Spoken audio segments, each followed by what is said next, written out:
Hace 8 días comenzamos a hablar de cómo crece una iglesia y llegamos a la conclusión que una iglesia crece no solo en números sino en espiritualidad, directamente proporcional al número de ancianos o ancianas que tiene. Ya bíblicamente estuvimos hablando de los ancianos. Anciano es una persona que ha desarrollado un carácter, el carácter de Cristo, y que es una persona íntegra y llena de sabiduría espiritual. Y vimos que todos los pastores son tomados de los ancianos de la iglesia, que todos los obispos o cuidadores que también son pastores son tomados de la iglesia de entre los ancianos. Pero llegamos a la conclusión de que no todos los ancianos llegarán a ser pastores o deberán ser pastores, pero que todos en la iglesia debemos tener la meta, hermano. Tú debes tener la meta, el objetivo, no importa la edad, porque aquí no es cuestión de edad, de llegar a desarrollar el carácter de Cristo, la vida de sabiduría y la vida de integridad, de tal manera, hermano, que puedas tener ese carácter de anciano. Porque el método de Dios para el crecimiento de la iglesia son las personas, no son formas administrativas. No es si hacemos grupos pequeños, no es si hacemos campañas, no es si hacemos teatros, no, o sea, podemos hacer todo eso, pero eso son solamente formas en las cuales nos acercamos a la gente. Pero el verdadero método para que la iglesia crezca son las personas. El método eres tú. Así que desarrollar la integridad y la sabiduría espiritual, hermano, es realmente el objetivo, la meta que todos debemos tener en Cristo para servir al Señor como conviene. Ahora, la integridad y la sabiduría, hermano, es algo que beneficia al Señor porque nos va a usar. Pero también déjeme decirle que la integridad y la sabiduría es algo que nos conviene a todos. ¿Por qué? Porque la palabra dice: sean mi protección la integridad y la rectitud, porque en ti he puesto mi esperanza. Esto está en el Salmo 25. Pero el Proverbios 10 dice: quien se conduce con integridad andará seguro, quien anda en caminos perversos será descubierto. ¿Qué está diciendo, hermano? Que ser íntegro, ser recto, ser sabio es algo que Dios necesita, pero que nos conviene a nosotros. Si yo soy un varón íntegro, sabio, recto delante de Dios, yo voy a formar un matrimonio que sirva a Dios. Voy a ayudar a mi esposa que también se desarrolle, crezca. Pero si yo soy un hombre falto de integridad, iracundo, de débil carácter, de falsedades, de mentiras, voy a dañar a mi esposa. Luego aguántala. Luego tendrás un matrimonio tormentoso. Pero si eres un hombre íntegro, vas a tener un matrimonio que va a ser una bendición. Lo mismo es con los hijos. Si yo con los hijos soy íntegro, soy recto, soy sabio, aplico la palabra a los hijos, no los hago consentidos, no quiero simplemente que sean felices, que la pasen bien, no, que se ha formado Cristo en ellos. El día de mañana los hijos te van a dar satisfacciones, no problemas. Jóvenes, señoritas, si supieran la importancia que tiene con quién se van a casar, no andarían abrazando a cualquiera. Luego andas abrazando al que ni va a ser esposo tuyo, es de otra. Luego andas abrazando a la que ni va a ser tu esposa, va a ser de otra. Ya llegan todos, ya me entienden. Y no solo eso, llegan al matrimonio, llegan a estar tan frustrados que ni se quieren casar. ¿Por qué? Porque no fueron sabios, porque no fueron íntegros, porque no fueron entendidos y porque probaron de todo y todo fue amargura, todo fue frustración, todo fue dolor. Y entonces no, todos los hombres son iguales. Pero esa es tu experiencia por terca y necia. No, es que no va a casar porque no funciona. Esa es tu experiencia por terco y necio. Pero si tú tienes como objetivo ser un hombre íntegro, un joven íntegro, una señorita íntegra y sabia, te cuidarás, te guardarás y esperarás. Y cuando llegue otro íntegro y sabio, formarán un hogar de bendición. Entonces, por eso la palabra dice: sean mi protección la integridad y la rectitud.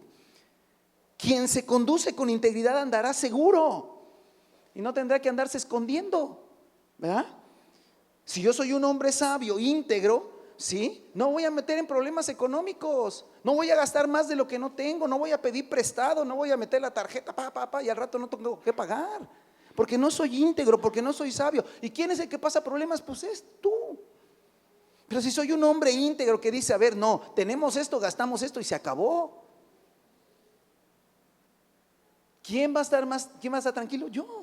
Así es que la palabra no se equivoca cuando dice: sean mi protección la integridad y la rectitud. Entonces, el carácter de anciano, espiritualmente hablando, no estoy hablando físicamente, ¿sí? ¿Le sirve al Señor? Sí, porque Dios, su método de Dios es gente madura que enseña a otros también a ser maduros. Gente que enseña a otros cómo se lleva un negocio con espiritualidad, cómo se crían hijos con espiritualidad, cómo se llevan noviazgos espirituales, cómo se llevan matrimonio, aún cómo se lleva una soltería espiritual, aún cómo se llega a la vejez espiritual. Todo eso, hermano, por eso es importante lo que estamos platicando. Ahora, la vez pasada nos quedamos platicando de cómo madurar en Cristo y tomamos un pasaje que es Hebreos 5, que les pido que lo busquen por favor en sus Biblias. De ahí vamos a partir. Hebreos capítulo 5. Aleluya. Amén. En esta ocasión vamos a leer desde el versículo 7 y terminamos en el 14. Ya lo leímos hace 8 días, pero vamos a retomar para sacar todavía más bendición espiritual ahí. ¿Sale? ¿Ya lo tiene Hebreos 5? Ok, síganme conmigo sigan la lectura conmigo. Dice: en los días de su vida mortal, Jesús, hablando de nuestro Señor Jesucristo cuando anduvo en esta tierra, ofreció oraciones y súplicas con fuerte clamor y lágrimas al que podía salvarlo de la muerte, y fue escuchado por su temor reverente. Oiga, pregunta: ¿dice que Jesús clamó al Padre con fuertes oraciones y súplicas, con lágrimas, al que podía salvarlo de la muerte, y lo salvó? No.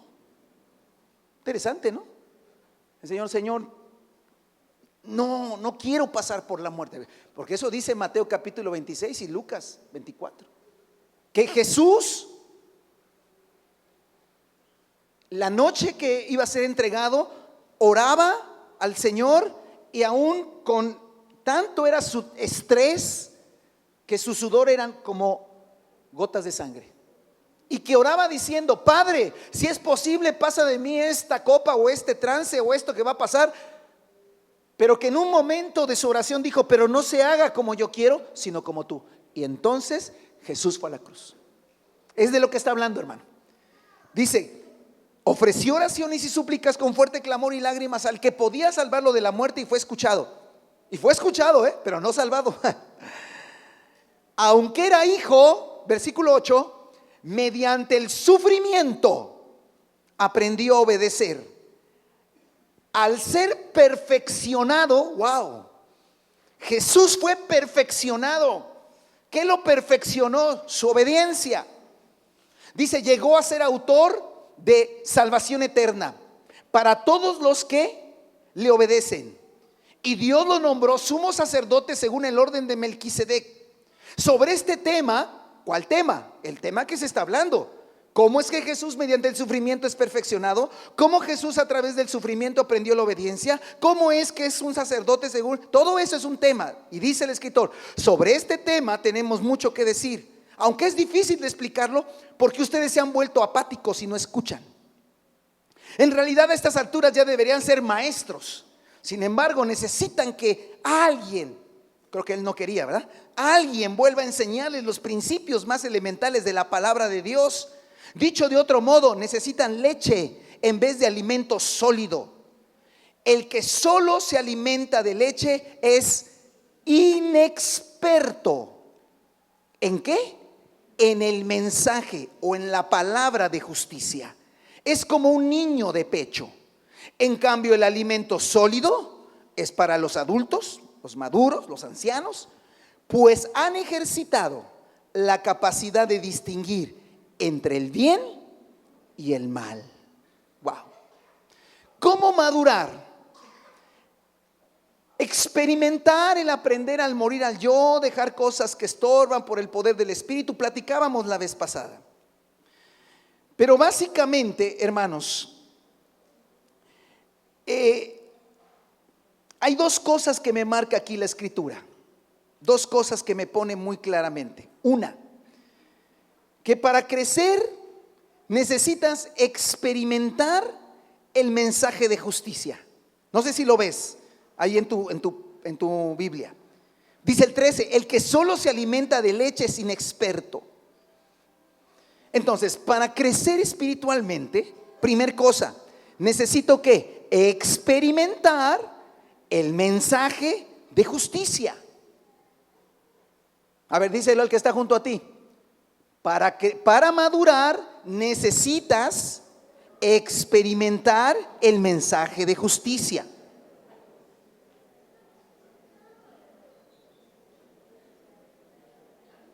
Algunos ni se movieron, hermano. A ver, es para que usted practique. Hermano, ¿sabe por qué a mí se me quedan muchas cosas? Porque yo lo hablo y lo hablo y lo hablo, pues se me queda todo. Y usted tiene un problema que usted escucha y no se queda tanto como cuando escucha como cuando hablas. Entonces, por eso lo que le pongo no es para molestarlo, la verdad yo no quiero molestarlo. Quiero que practique. Para madurar, ¿qué necesitamos? Uno. Muy bien, muy bien. Ya entendí, le gusta decírmelo a mí, pero no decírselo al de junto. Ok, no hay problema. Son raros ustedes, hermanos, pero bueno. Para madurar, ¿qué se necesita? Ok, ¿eso de dónde lo saca usted? De Hebreos capítulo 5, versículo 13. Ahí está. Okay. Pero veo dos cosas. La segunda, que para madurar, ¿sí? Necesito también algo que dice ahí el pasaje. Dice que la segunda cosa que necesito es ejercitarme en distinguir entre el bien y el mal. Está en el 14, ¿lo ve? Ahora entonces, ¿cuál es la segunda cosa que necesito hacer para madurar? Ejercitarme en distinguir entre el bien y el mal. A ver, dígamelo. La segunda, ¿qué necesita para madurar?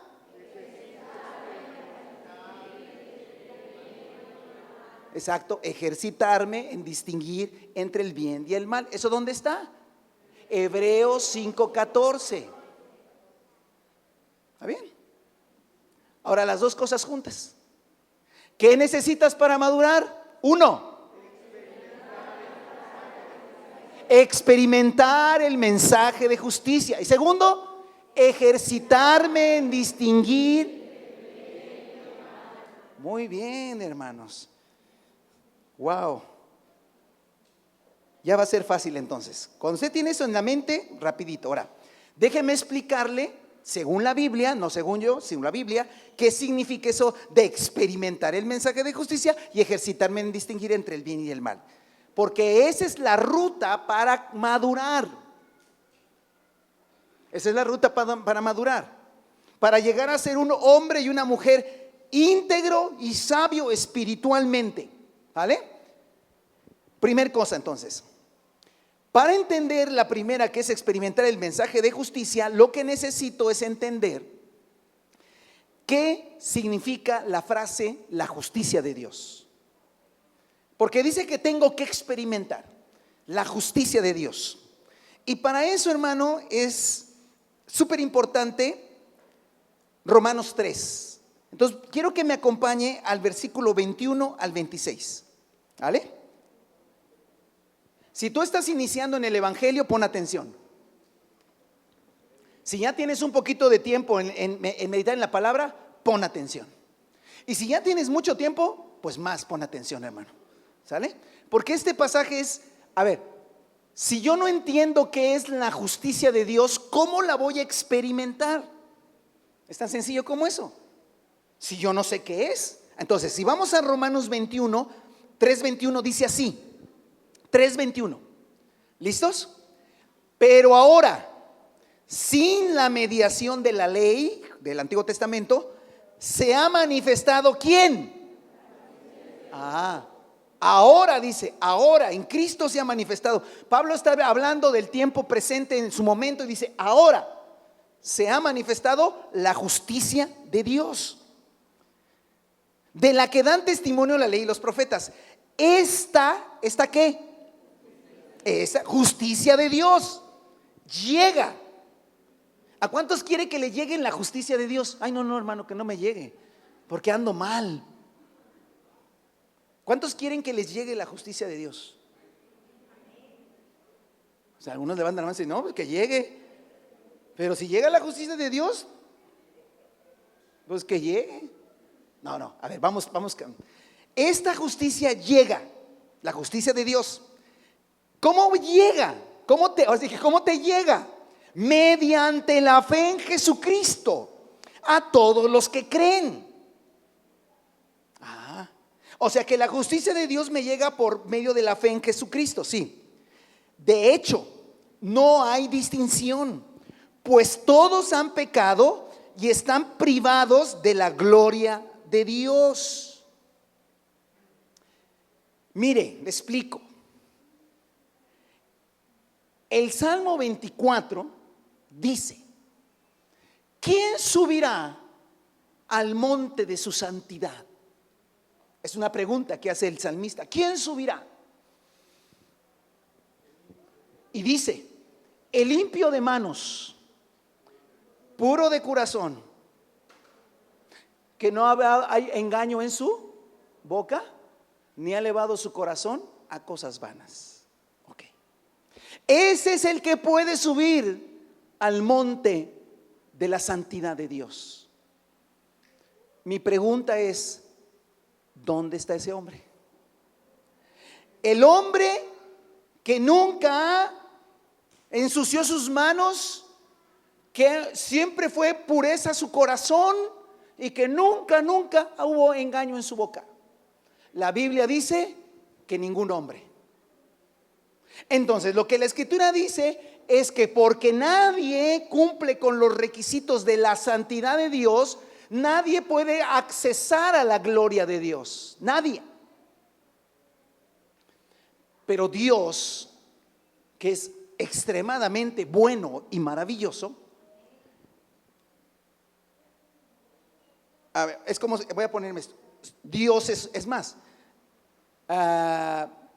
Los sacerdotes del Antiguo Testamento les pusieron una cinta aquí en la cabeza que tenían que llevar, no recuerdo el nombre. Tiara, bueno, algo así, pero aquí lleva una, y decía santidad a Jehová. ¿Okay?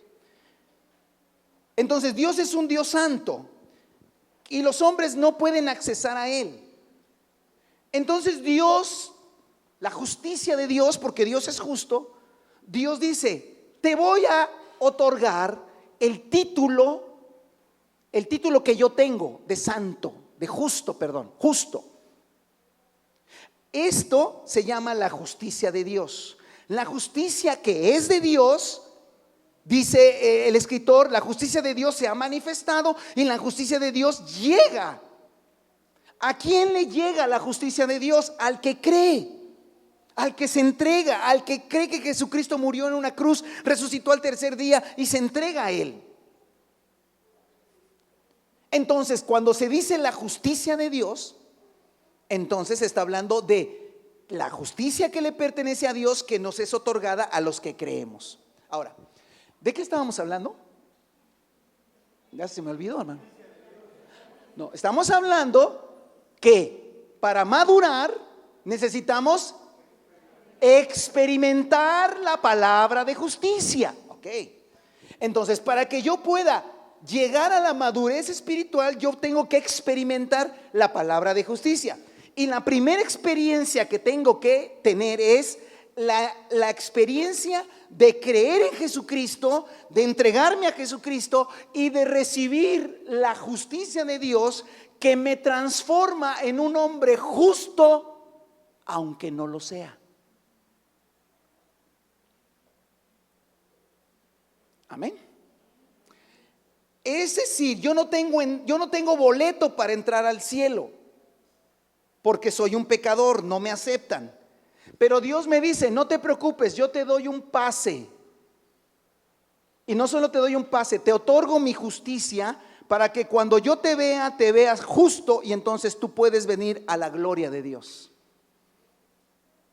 Por eso el pasaje dice, de hecho no hay distinción, pues todos han pecado y están privados de la gloria de Dios, pero por su gracia somos justificados gratuitamente mediante la redención que Cristo Jesús efectuó. Dios lo ofreció como un sacrificio para obtener el perdón de pecados. Wow. El cual se recibe por la fe en su sangre. Así demostró su justicia, porque a causa de su paciencia había pasado por alto los pecados pasados. Lo hizo, Dios lo hizo para demostrar en el tiempo presente su justicia. De modo que Dios es justo y a la vez el que justifica a los que tienen fe en Jesús.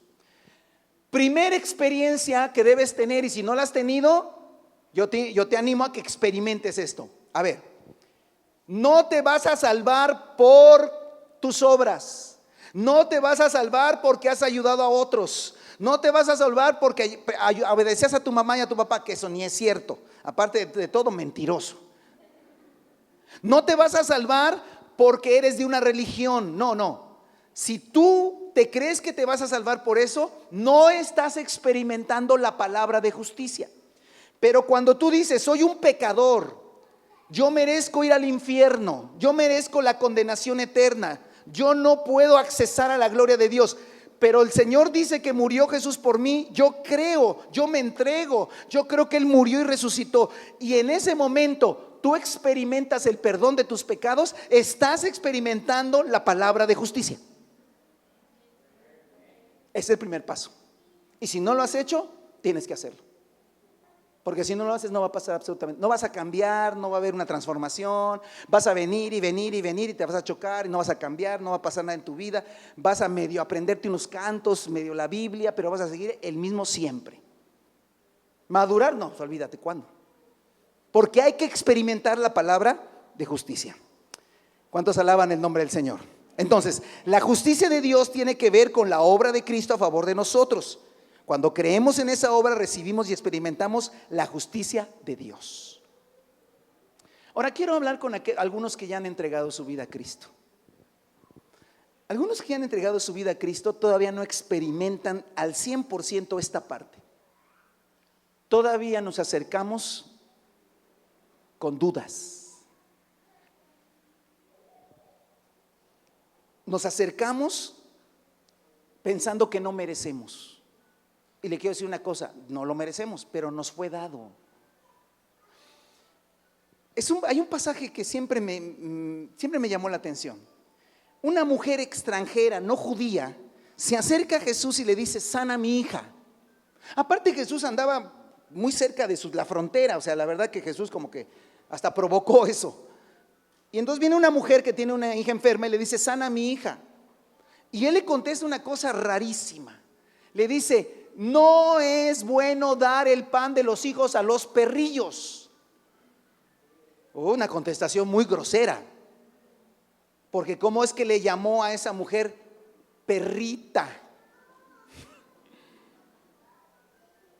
Y él dice que los hijos. Okay. Esta mujer le dice, sí Señor, pero también los perrillos comen de las migajas que caen de la mesa del Señor. Y wow, qué fe, no, pum, tómale. Pero aparte del milagro y eso, yo quiero que vea algo. Creo que muchos de ustedes tienen perritos. Espero que no lo siente a la mesa, porque ya está grave. Usted vaya con un psicólogo, hermano, no conmigo.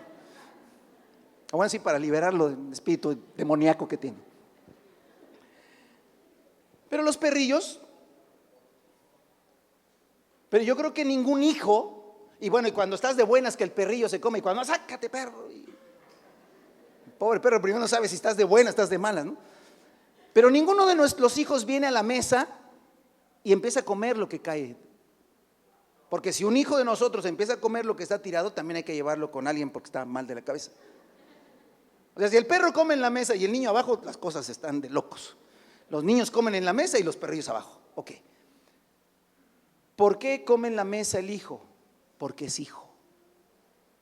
El problema de muchos cristianos es que no entienden que han sido justificados delante de la presencia del Señor. Y puedes accesar como hijo a todas las bendiciones del Altísimo. Nunca vas a madurar si primero no pasas eso. Primero no experimentas la libertad del espíritu de condenación que muchos cristianos todavía tienen. A veces no pueden ni orar, no, Señor, no, es que yo he fallado, es que no lo he hecho bien, y ahí está, y no pasa de ahí. ¿Por qué? Porque no he experimentado. Escuche, voy a decir cosas que espero que las entienda en su espíritu. Si o no oraste hoy, si hoy es un día lunes, no oraste, no agarraste la Biblia para nada, no te acordaste de Dios en todo el día, sigue siendo un hijo de Dios.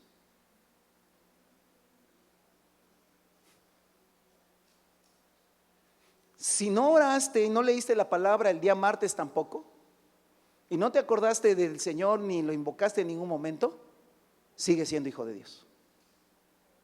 Porque eres justificado por Él, no por ti. No por lo que hagas. Ay, qué padre mensaje, hermano. Por eso vengo cada mes, porque sigo siendo hijo de Dios. Sí, si vienes cada mes y tú entregaste tu vida al Señor, eres hijo de Dios.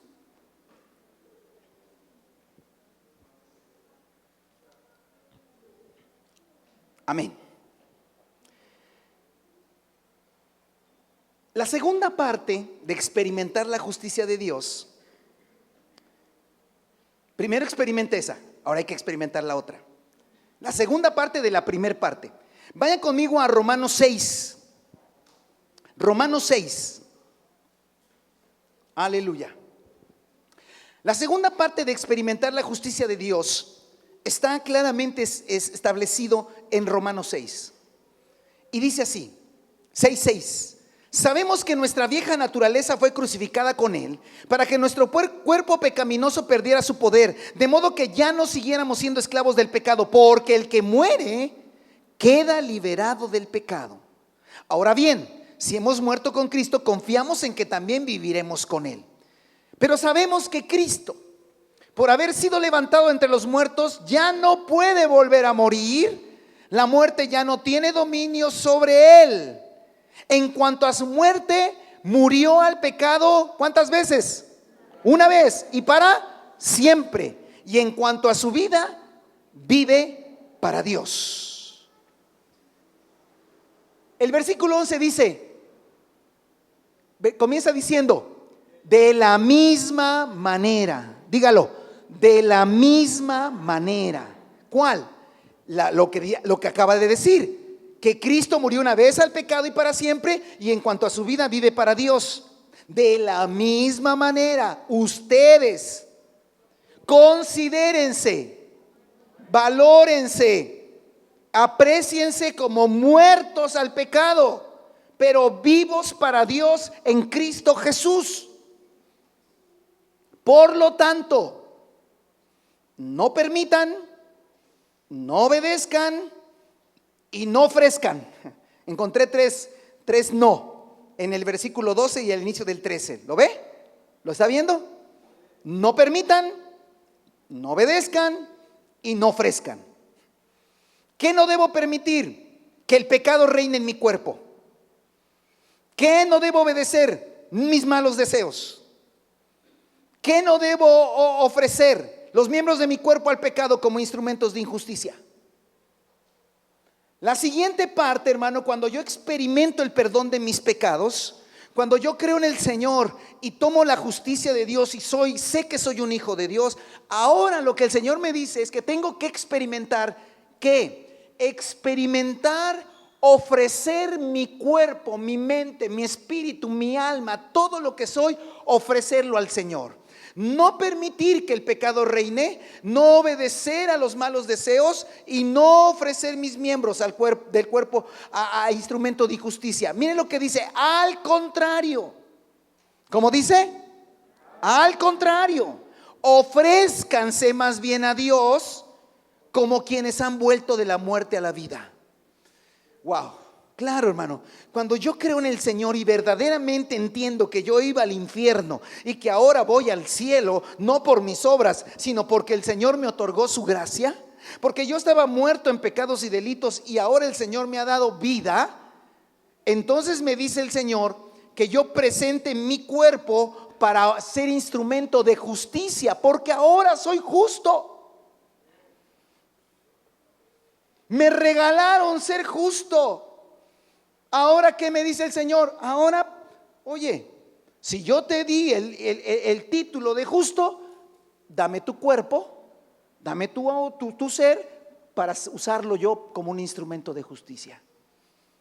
Esa es la segunda cosa que debe experimentar el creyente que va a madurar. El creyente que va a madurar necesita experimentar la muerte del yo. Y empezar a experimentar cómo nuestra vida, nuestro cuerpo, nuestra mente, nuestras emociones empiezan a ser un instrumento de Dios.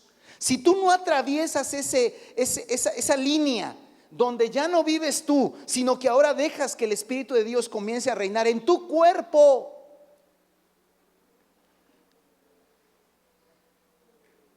donde tú dices, no voy a hablar de más, no voy a chismear, no voy a andar hablando de otros. No, porque mi boca es un instrumento de Dios. Yo no voy a maltratar con mi boca, no voy a maltratar con mis manos, no voy a caminar presuroso a cosas que no le agradan a Dios. No, yo no voy a hacer eso porque yo le pertenezco, porque Él me salvó y entonces yo me he ofrecido a Él. Hay una bonita ilustración, hermano, o una historia que dice que en aquellos tiempos donde había esclavitud, había mercados donde llegaba la gente con sus esclavos y llegaba gente a comprar esclavos, ¿sí? Y entonces dice que llegó un hombre cristiano, creyente, y lo que él hacía era comprar esclavos y los dejaba libres. Y entonces buscaba gente, iba con los que lo vendían y decían, ¿cuánto me das esa persona? Bueno, vale tanto. Pues ahí negociaba y lo compraba. Ya que lo compraba, se lo llevaba, le quitaba las cadenas y le decía, vete, eres libre. Y se quedaba la gente así como, sí, vete, pero usted me compró, sí, yo te compré para que seas libre. Y bueno, lo abrazaban, lo besaban y se iban, ¿no?, a vivir una vida en libertad. Lo hizo muchas veces, pero en una ocasión dice que llegó al mercado igual, buscó a quien comprar, o vio a un varón y le ofreció el dinero, se lo vendieron e hizo lo mismo que siempre hacía. Caminó unos pasos, se fue lejos de ahí, le quitó la cadena, le quitó y le dijo, eres libre. Y él le dijo, ¿cómo? Sí, eres libre. ¿Pero usted me compró? Sí, yo te compré, pero eres libre. Y dice que se fue caminando, corriendo el antiguo esclavo que ahora era libre, y de repente se detuvo y vino corriendo y le dijo, quiero servirle. Y él dijo, no, eres libre. No, sí soy libre, pero quiero ocupar mi libertad para servirle a usted. Ese debería ser, hermano, el espíritu de todos nosotros. Si el Señor nos ha liberado, ofrezcamos nuestro cuerpo para el servicio del Señor. Y eso implica, hermano, todo: lo que hablo, lo que como, lo que visto, lo que oigo, lo que veo, a dónde van mis pasos, todo, hermano, como un instrumento de justicia de Dios. Si no experimento eso, hermano, a ver,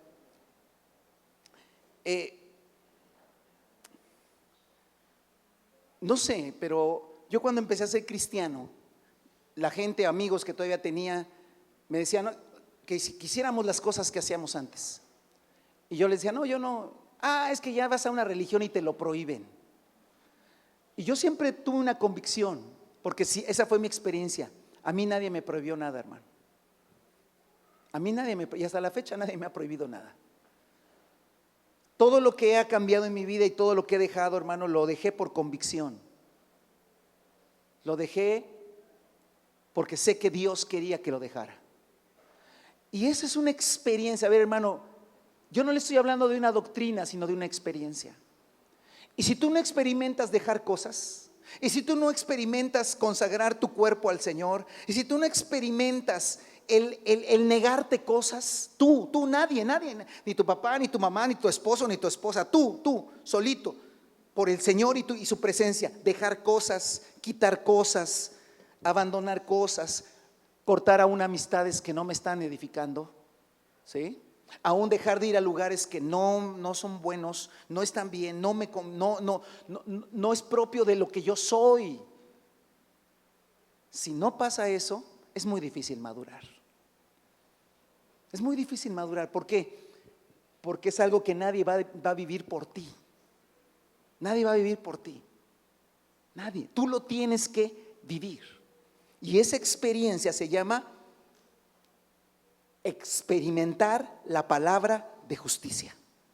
Alaba el nombre del Señor. Bendito sea el nombre del Señor. Por eso, hermanos, regrese a ese Hebreos 5, que es donde estoy, y ve que le dije que íbamos a leer un poquito antes de lo que hace 8 días leíamos. Y es la parte de Jesucristo. El versículo 8 es una cosa maravillosa, hermano. Aunque era hijo, mediante el sufrimiento aprendió a obedecer. Al ser así perfeccionado, hermano, a ver,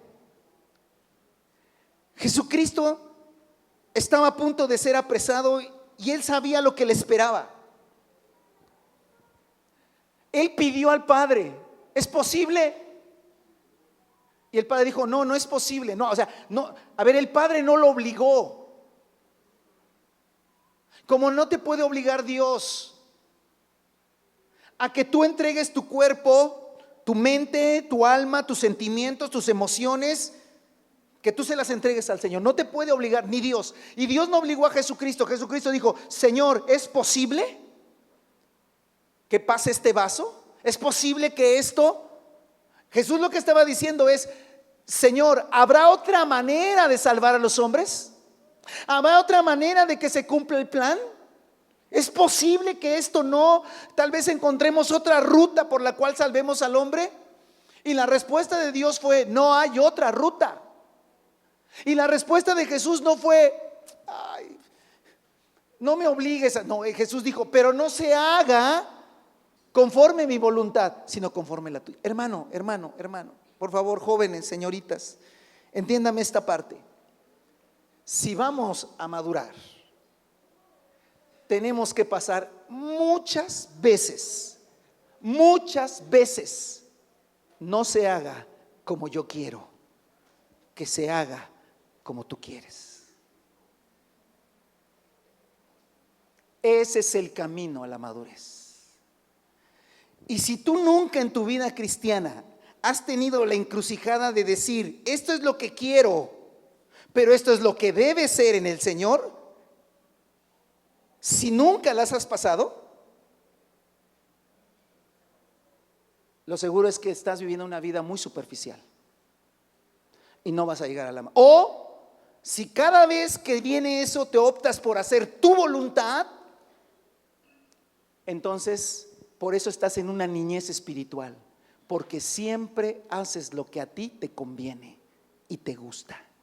Y quieres acoplar la palabra, quieres acoplar el mensaje, quieres que Jesucristo te siga en lo que tú quieres hacer. Porque no he ofrecido mi cuerpo en sacrificio vivo, santo y agradable, para que no se haga mi voluntad. Pero Jesucristo, mediante el sufrimiento, hermano, quiere que le diga una cosa, jóvenes o gente que está empezando, ¿va a haber sufrimiento? Sí, porque hay cosas que me gustan, que le gustan a mi carne, que le gustan a mi alma, pero que en el Señor, por el Espíritu Santo, sé que no deben ser, porque entonces le tendré que decir al Señor: Padre, hágase tu voluntad y no la mía. Esa parte, esa práctica, hermano, te lleva a la madurez. El rehusar pasar por ese camino te lleva a la niñez. El rehusar a tener ese conflicto. Todos tenemos ese conflicto, lo hemos tenido y lo seguiremos teniendo. Dice que Jesucristo fue perfeccionado. ¿Qué no era perfecto?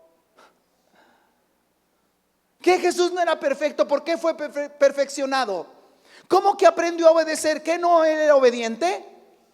Hermano, lo que está diciendo es que Jesús llegó, hermano, Jesús llegó a la cúspide de la perfección cuando dijo: no se haga como tú, no se haga como yo, sino como tú. ¿Quiere que te diga una cosa, hermano? Esa es la ruta. Esa es la ruta. Cada que practiques el no se haga como yo, pero se haga como tú, vas creciendo. Y si te rehusas a pasar por eso, vas a quedarte niño toda la vida. Vas a ser un anciano ya grande, pero niño espiritual, porque no has querido aprender a obedecer. No estarás practicando la palabra de justicia. Rápidamente, 2.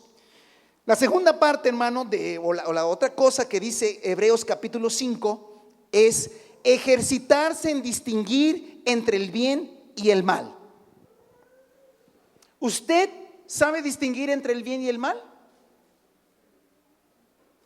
Sí, ¿verdad? Sí, yo creo que sí, si no, pues ya está. ¿La gente no cristiana no sabe distinguir entre el bien y el mal? Sí, ¿cómo no? Le dices a un borracho: oye, no te emborraches, sí, está mal, yo sé que está mal, pero dame para otra. O sea, él sabe que está mal lo que está haciendo. El que roba, ¿no cree que sabe que está mal robar? Sí sabe, pero sigue robando. Dice: más que no me agarren. ¿A eso se referirá Hebreos? Que nos tenemos que practicar en distinguir. No, hermano, eso lo hace hasta el no cristiano. Entonces, ¿a qué se refiere? Hermano, es que el tema es que en el 14 dice: pues han ejercitado la capacidad de distinguir entre el bien y el mal. Y el problema es la traducción, porque bien, bueno o malo significa un montón de cosas. Por ejemplo, les decía que el miércoles que hubo reunión de mujeres, yo cometí un grave error porque puse este micrófono aquí. Luego me bajé y le dije a mi esposa: ¿vas a querer acá arriba o abajo? Y mi esposa: abajo. Y pues yo, como soy Hércules, ¿verdad?, que agarro esta cosa y que la bajo. Y esto salió y se dio un paso. Y dije: ya me endrogué. Lo bueno que Víctor vino ese día a dejar a Conchita y le dije: Víctor, es que tiré esto. Y no, se cayó se cayó de aquí hasta por donde está Scarlett. Llévatelo a ver si hay compostura. Y lo compusieron, hermano. Aquí está. Entonces, este micrófono es bueno. Aguanta unos golpazos. Es bueno. Es bueno porque es muy tierno, amoroso. ¿Está usted loco o qué? Es bueno porque aguantó el golpe, porque funciona bien. Ándele. Lo que Hebreos dice es que tenemos que ejercitarnos en distinguir no entre el bien y el mal moral, porque se lo distingue cualquiera. No, que tenemos que distinguir, porque la palabra usada ahí en Hebreos 5 es la palabra kalos en griego, que significa valioso, virtuoso, bueno para el propósito, que avanza el propósito, que ayuda a alcanzar la meta. Eso significa, es bueno. Por ejemplo, si alguien va a hacer deporte, ¿no? O va a ejercitarse, y entonces le pregunta al entrenador: ¿y qué es bueno que coma? No, pues come verduras. porque las verduras son nobles, hermosas, maravillosas y se portan bien. No, no, las verduras no tienen comportamiento, son cosas. Pero ¿por qué le dicen bueno? Porque esas verduras te van a ayudar a tu cuerpo a que tengas un mejor desarrollo. Por eso son buenos. Y la palabra que se usa aquí es esa, valioso, bueno en el sentido de propósito. Este micrófono, la verdad, no sé qué marca es, pero es bueno, porque aguantó el golpazo. ¿Me entiende? Y no está refiriéndose a bondad. Ahora, si una viejecita va a pasar la calle y corres y la agarras del brazo y la llevas y todos los carros se paran para que tú la pases, y todos van a decir: ese joven es un buen muchacho. Sí, porque está haciendo un acto noble, bondadoso. Pero no nos referimos a eso, nos referimos a valioso, virtuoso. Por el contrario, la palabra mal, ¿sí? Porque la palabra bueno, de bondad, es ágatos. Pero la palabra usada aquí, hermano, para malo es algo sin valor, sin propósito, indigno. Entonces compramos un micrófono y nunca se nos cayó, nunca nadie lo tiró, pero de repente ya no funcionó, duró 3 meses, pues también lo compramos de 50 pesos. Entonces decimos: este micrófono salió malo. No es que ese micrófono tenga vida y pueda elegir, no, es que ese no sirvió al propósito. Ok, con esto en cuenta, hermano, en el idioma griego no se refiere a las palabras bien y mal pecaminosas, sino se refiere, hermano, a la que la madurez tiene que ver con el ejercitarse en la capacidad de distinguir entre lo que es valioso y lo que no tiene valor en el reino de Dios. La palabra bueno en este caso, hermano, se refiere en distinguir entre lo que sirve y lo que no sirve. Por eso, hermano, si usted ya creyó en Jesucristo, usted se ha entregado al Señor, experimentó el perdón de sus pecados, ha experimentado la salvación, ha experimentado ser justo porque el Señor le dio su justicia, ha experimentado, hermano, el morir a sí mismo, ha experimentado cómo el Señor empieza a tratar en su vida y su vida está consagrada al Señor, va por buen camino. Si usted ya no está hablando de más, ni chismeando, ni llevando intrigas de allá para acá, si usted no anda enredada en cosas que no convienen, va avanzando, pero falta todavía. Ahora tiene que ejercitarse en distinguir, escuche, entre lo bueno y lo malo. Pero no estamos hablando de pecado. ¿Cómo? ¿Sí? Aún estamos hablando de cosas que no son pecaminosas, pero que no ayudan al propósito de Dios. Yo agradezco al Señor que hace muchos años que aquí en esta congregación, creo que porque lo he dicho muchas veces, casi nadie me viene a preguntar, salvo algunos a veces muy jovencitos: pastor, ¿esto es malo? Pastor, ¿es malo ir antes era la discoteca, ahora es el antro? Ya es de más malos. ¿Es malo ir al antro? Yo casi nunca les contesto. ¿Por qué? Porque la pregunta no la quiero contestar, porque no quiero entrar en su juego. Porque ya nos pasó hace muchos años. Aprende uno también. Porque luego un día llegó hace muchos años un pastor, mire, aquí, hija, pregúntale al pastor. Yo creo que me iba a preguntar del Apocalipsis, alguna cosa así, ¿no? Es que le digo a papá que si me deja ir, que vamos a ir a discoteca en aquel tiempo, en la discoteca con los amigos, pero pues él dice que no. Pues no, hija, pues no, pero dile, es que ya le dije a papá que no voy a bailar,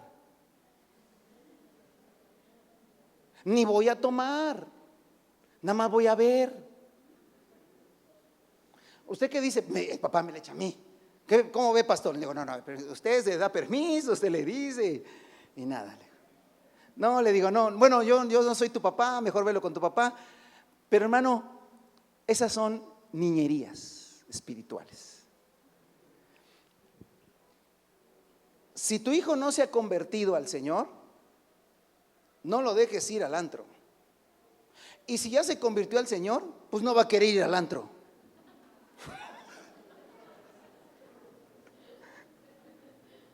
¿Y por qué no lo dejes ir? Pues porque va a encontrar al rato, quién sabe dónde lo vas a ir a buscar.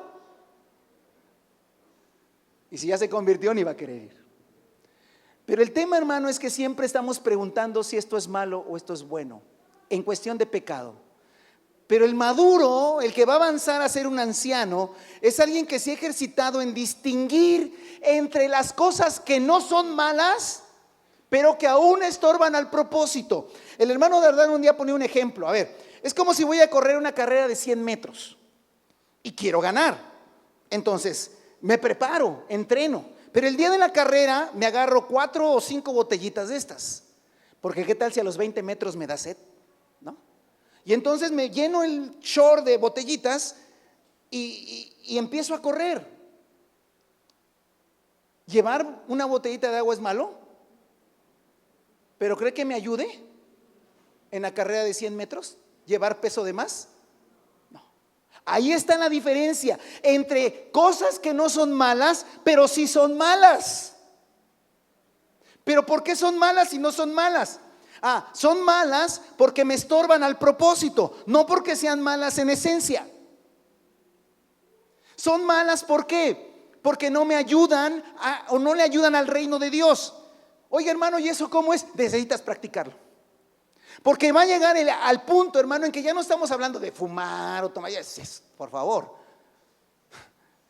No estamos hablando de eso. Y luego hay gente, hermano, que termina uno de predicar y dice, hermano, yo le quiero dar mi testimonio, yo era un borracho. No, es que no queremos saber de eso. No, yo quiero dar mi testimonio, yo era no, menos me platiqué de esas cosas. No, hermano, nunca permite que le estén platicando esas cosas. ¿Para qué? No, para decirle que me convertí al Señor. Pues está bien, pero ya eso es basura. Entonces, la gente quiere que eso era malo y que ahora está en lo bueno. No. El que va a madurar, hermano, va a llegar a distinguir qué cosas me sirven al propósito y qué cosas no me sirven al propósito. ¿Qué cosas ayudan y qué cosas no ayudan? ¿Qué cosas le están estorbando a Dios? ¿Qué cosas en su momento? Yo ponía ese ejemplo. Llegas cansado, ya predicaste 2 veces, ya. Llegas a tu casa y te agarras los zapatos y te los quitas y te tiras un rato. Voy a ver algo en la tele para distraerme, ¿no? El resumen del resumen, ya saben, ¿no? Los varones tenemos los resúmenes del fútbol, ¿no? Y los comentarios, y le pones ahí. ¿Es malo? ¿Es pecado? No estoy viendo una película donde se matan, no estoy viendo mujeres mal vestidas, estoy viendo nada más la repetición de cómo gol. Y dices, bueno, aquí voy a estar un rato. Y el Señor te dice, ve a ver qué hace tu hijo. Ahorita estoy descansando. Ve. ¿Qué haces? Nada, acá estoy. Ve. Entonces tengo que dejar esto que no es malo, que no estoy ni siquiera pecando, no estoy haciendo nada. Lo tengo que dejar a un lado porque tengo que ir a hacer lo que al Señor le conviene. Ay, hermano, eso ya es mucha exageración. Es para ancianos, es para gente madura, que sabe que hay cosas que no son malas, pero que hay que dejarlas en algún momento por un propósito mayor. ¿Y eso cómo se hace, hermano? Hay que practicarlo. Y yo sé que muchos de ustedes saben a qué me estoy refiriendo y lo han pasado. Hay gente que dice, yo soy así y así voy a morirme. Te quedarás niño toda la vida, porque el Señor quiere mover cosas, quiere cambiar cosas. Y yo quiero orar con ustedes, hermanos, esta tarde y animarlos a todos a crecer espiritualmente. Pero no sean ilusos, o no seas iluso tampoco, Jorge. Crecer significa cambios. Crecer significa, hermano, que vas a terminar haciendo cosas diferentes de las que estás haciendo y que tu vida va a tener un cambio. Si no estás, no, que yo quiero crecer pero no cambiar nada, que no me cambie nada el Señor, entonces no vas a crecer. El crecimiento siempre traerá cambios. Venlo en lo natural. Cuando tu hijo crece, no cambian las cosas, le crecen los pies, le crece la talla y todo. Hay cambios. El Señor quiere cambiarnos, hermano, pero necesitamos crecer. Y aprende a discernir. Si tú ya entregaste tu vida al Señor, vives crucificado para el Señor, ahora ¿qué sigue? Discernir entre lo bueno. Me tengo que ejercitar. Tengo que ejercitarme, hacer el ejercicio de Señor, esto es. Ahora sí pregúntale al Señor, esto que estoy haciendo es bueno y malo, pero no porque sea pecado, sino porque en realidad sirve al propósito o no sirve al propósito. Apenas en estos días una hermana me preguntó algo. Fuimos a una escuela, yo compartí en esa escuela, es una secundaria, compartí a través de Por un Mundo Sano, compartí una conferencia y pues hablé de Dios, obviamente, y sí, tenía, gracias a Dios, todos los papás y niños que estaban ahí, estaban muy atentos a lo que yo estaba platicando. Y la verdad fue un momento bonito, fue un momento donde la gente estaba asentando con la cabeza las cosas que estaba diciendo. Entonces yo termino mi conferencia y les digo, bueno, pues yo les dejo esto, medítenlo, ¿tas? Y le dejo el lugar al profesor, al director y ¿tas? ¿No? Entonces ella me dijo, que nos acompañe, yo me quedé con una duda, hermano. Sí, ¿por qué no oró? ¿Por qué no oró? Le digo, ¿cuándo? El día que fuimos allá, ¿por qué no oró? Ah, sí, ya me acordé. Ah, ¿por qué no oró? ¿Por qué no oré? ¿Orar es bueno o es malo?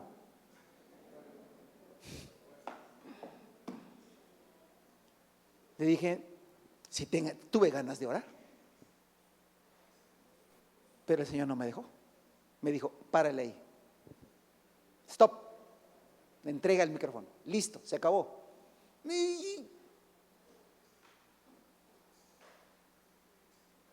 Y eso, hermano, solo se aprende practicándolo. ¿Es bueno o es malo? Según la ocasión, el momento y la circunstancia. ¿Era bueno ir a predicar a Macedonia? Sí, dijo Pablo, vamos a Macedonia. Y Dios no lo dejó. Y después de un tiempo, tuvo un sueño. Oh, no, que no. Esa es madurez, hermano. Zumbarle a un hijo, darle a un hijo, ¿es bueno o es malo? Depende. Hay quien le pega cuando no le tiene que pegar, con coraje, con ira. Y cuando le tiene que zumbar, le pasan, le están brincoteando en la cabeza y no mueve un dedo.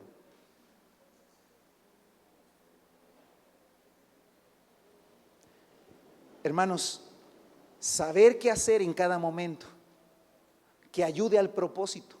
La verdad no tengo ganas de pegarle a mi hijo, no tengo ganas de disciplinarlo, pero si es el propósito lo tengo que hacer.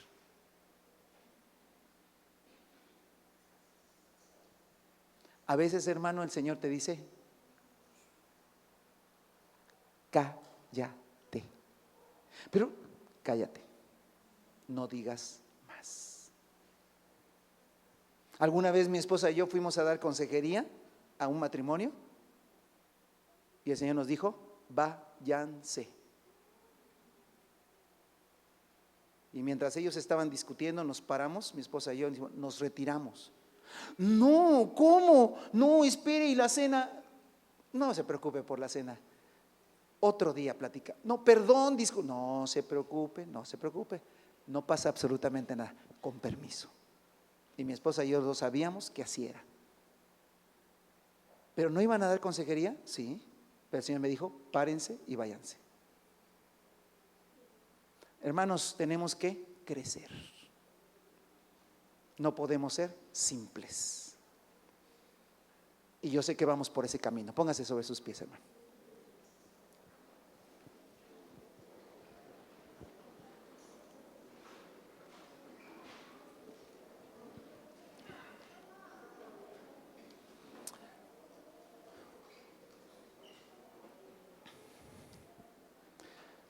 Si hay alguien que no ha entregado su vida al Señor, entréguela. Todos somos pecadores. Que no te salgan con el cuento de que Dios al final perdonará a todos y pues no. A ver, permíteme, deja decirte una cosa. Si Dios envió a su Hijo a morir en la cruz, y cuando le preguntó el Señor Jesús, ¿habrá otro camino?, le dijo Dios que no, es que no hay otro camino. Si no entregas tu vida a Jesucristo, si no crees en Jesús como tu único y suficiente Salvador, si no crees en su sacrificio, no hay salvación. Y no podrás llegar delante de Dios y decir: Señor, pero bueno, pues es que... Y entonces empezamos, y si hubo alguien que nunca se le predicó allá en la punta del cerro de Alaska. ¿Tú estabas en la punta de ese cerro de Alaska? No, vamos a hablar contigo. Luego hablo con la punta del cerro de Alaska. Y si había una tribu allá que nadie les predicó y en poco Dios los va a mandar al infierno. ¿Tú eras de esa tribu? No. Bueno, luego vamos con esa tribu. Vamos a ver, tú estabas aquí y si tú escuchaste. Sí, porque somos así, ¿no? Jesucristo murió en la cruz para pagar el pecado de todos. Pero va a pasar lo siguiente. Es como si queremos entrar todos al cine, pero nuestro dinero no vale, no sirve. Y Jesús llega y dice: ¿quieren entrar al cine todos? Sí, yo pago. Órale, tengan, pásale. Pero llega el orgulloso que dice: no, yo no. ¿No quieres entrar? Sí, pero no. Yo ahorita cómo le hago. Pero puedes entrar, yo te lo pago. No. Entonces Jesús pagó por todos, pero no todos quieren que Jesús pague. Si tú no has entregado tu vida a Jesucristo, vives en condenación eterna. Vivirás alejado de Dios porque fue tu decisión. No fue la decisión de Dios, fue tu decisión. Tú le dijiste a Dios: no te metas en mi vida. Así estoy bien. Y Dios dice: listo. Pero el día que tengas que pagar por tus obras, ese día te darás cuenta que necesitabas un Salvador. Así es que yo te invito, te animo a que entregues tu vida a Jesús. Pero también quiero animar a todos aquellos que ya entregaron su vida a Jesús. No se queden cortos, hermano. No se queden sin experimentar la muerte de su yo. No se queden en la carnalidad. No tengan solo la salvación, pero no tengan la vida del Espíritu. Experimenten, es bien bonito, es bien bonito. Es bien bonito perder cosas, es bien bonito dejar cosas. Es satisfactorio que cosas pecaminosas salgan de nuestra vida. Es hermoso, hasta sufrir por el Señor es hermoso. Que digas: wow, sí soy cristiano porque todos mis amigos me dejaron, todos me abandonaron, no me invitaron a la fiesta, me quedé solito, pero estoy con el Señor. Experimenta eso. Pero también animo a la gran mayoría de ustedes: crezcamos en distinguir entre lo que conviene y no conviene al reino de Dios.